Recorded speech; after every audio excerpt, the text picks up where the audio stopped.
Доколку Македонија влезе во НАТО, тоа ќе ја ослободи од политичкиот ризик и ќе креира подобри услови за економски развој, оценува гувернерот Димитар Богов. Извештаите на сите рейтинг агенции во претходните години покажуваат дека политичката нестабилност долго ја мачи земјава.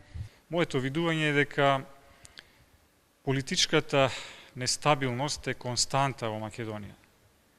Влезот во НАТО би го намалил тој политички ризик, така што во тој сегмент би креирало подобри услови, односно постабилни услови за економските субјекти.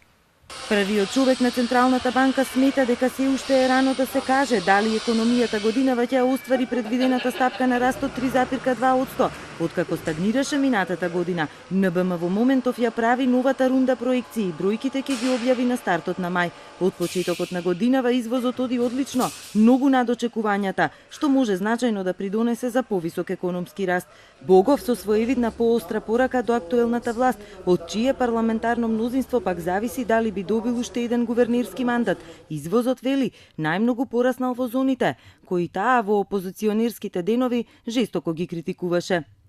Стапката на раст е многу висока и таа главно е водена од оние нови производствени капацитети во слободните економски зони.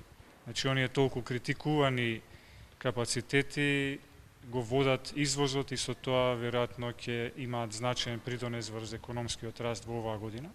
Растот годинава најмногу ќе зависи од инвестициите. Централната банка се уште нема индикатори како тие ќе се движат, но најголем проблем за нив е што се уште не се гледа значително враќање на довербата кај реалниот сектор.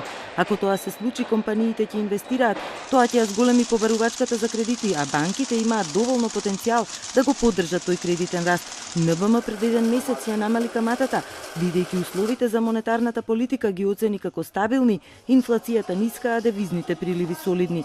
Банките изразиле оптимизам и најавиле дека ќе го следат нејзиниот сигнал, но ќе водат сметка и за политичката состојба. Наредните 2 месеци ќе имаме многу појасна слика, вели гувернерот.